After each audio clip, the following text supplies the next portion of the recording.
This channel does not promote any violent, harmful, or illegal activities. All content provided by this channel is meant for an educational purpose only. আর এবারে আমরা নজর রাখবো কোচবিহারের দিকে। কোচবিহারে খুন হওয়া তৃণমূল নেতার বাবার বিস্ফোরক দাবি, আমরা থাকতে অনেকের অসুবিধা হতে পারে, নেতা নেত্রীরা টাকা চেয়ে না পাওয়ার কারণে হয়তো খুন করা হয়েছে, এমনটাই দাবি করা হচ্ছে নিহত তৃণমূল নেতা অমর রায়ের বাবার।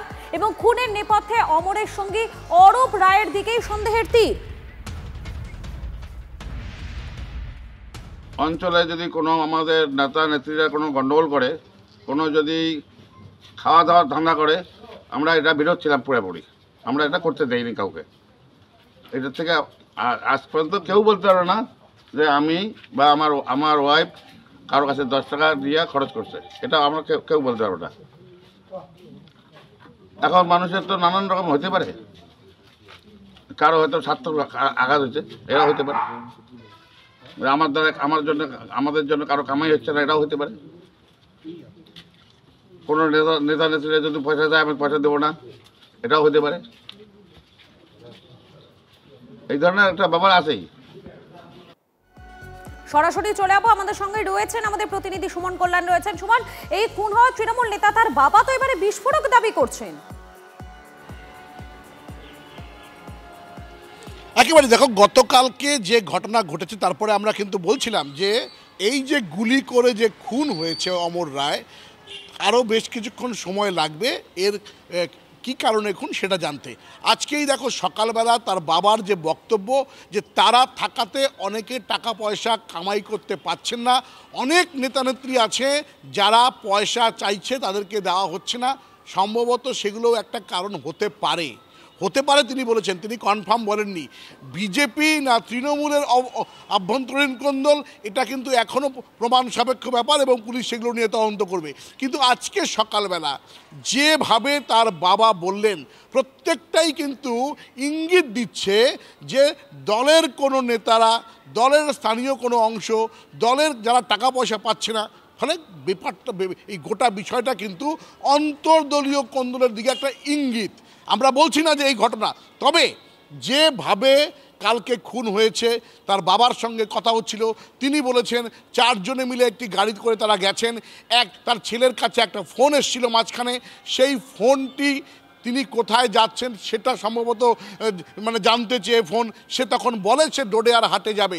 ফলে নিশ্চয়ই কোনো পরিচিত ব্যক্তি ফোন করেছিলেন তার মোবাইলে, সেই মোবাইলে সে কথা যখন বলেছিলেন তার ব্যক্তি, ফলে তার সঙ্গে একটা জানা পয়সা ছিল, অর্থাৎ তার সঙ্গে একটা পূর্ব পরিচিত থাকার একটা কিন্তু সন্দেহ করা হচ্ছে। তুমি থাকো আমাদের সঙ্গে সুমন। আরো একবার জানাই আপনাদের, কোচবিহারে খুন হওয়া তৃণমূল নেতার বাবার বিস্ফোরক দাবি, আমরা থাকতে অনেকের অসুবিধে হতে পারে, নেতা নেত্রীরা টাকা চেয়ে না পাওয়ার কারণেই হয়তো খুন। নিহত তৃণমূল নেতার বাবা অমর রায় তিনি কি বলছেন আরো একবার শোনাই আপনাদের।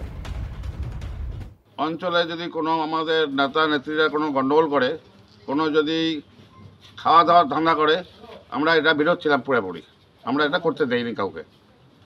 এটার থেকে আজ পর্যন্ত কেউ বলতে পারে না যে আমি বা আমার ওয়াইফ কারো কাছে 10 টাকা দিয়ে খরচ করছে, এটা আমরা কেউ বলতে পারবো না। এখন মানুষের তো নানান রকম হতে পারে, কারো হয়তো স্বার্থ আঘাত হয়েছে, এরা হতে পারে। আমাদের জন্য কারো কামাই হচ্ছে না, এটাও হতে পারে। কোনো নেতা নেত্রীরা যদি পয়সা দেয় আমি পয়সা দেবো না, এটাও হতে পারে। এই ধরনের একটা ব্যাপার আছেই। আপনাদের শোনালাম তিনি ঠিক কি বলছেন, তার কি বক্তব্য, সেই বক্তব্য শোনালাম। আর এবারে আপনাদেরকে জানাই, ভাঙড় থেকে ইংরেজ বাজার, লাভপুর, মল্লারপুর থেকে কোচবিহার, বারবার গুলি, বারবার বোমা, বারবার ঝরছে প্রাণ। দেখুন 6টা উইন্ডোর মাধ্যমে আপনাদেরকে বিভিন্ন জায়গার ছবি দেখাচ্ছি। ইংরেজ বাজারের ছবি দেখতে পাচ্ছেন আপনারা, ভাঙড়ের ছবি দেখতে পাচ্ছেন আপনারা, এবং এর পাশাপাশি নৈহাটি, কালিয়াচক, বজবজ, শিউড়ি, 6 জায়গার ছবি দেখাচ্ছি আপনাদেরকে।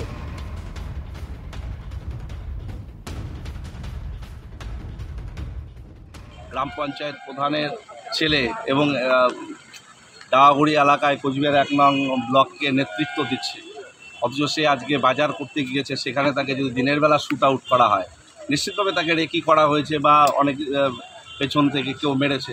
দিনের বেলা এত ভরা এলাকায়, গরুরহাটি ফল এলাকায় তাকে মেরে ফেললো, এটা তো আমরা সত্যি শিহরিত হয়ে যাচ্ছে।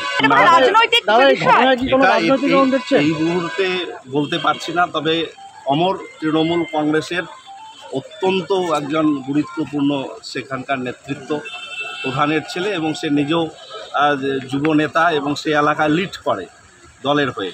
স্বাভাবিকভাবে তার এই মৃত্যু, তার পেছনে রাজনৈতিক অভিসন্ধি থাকতে পারে।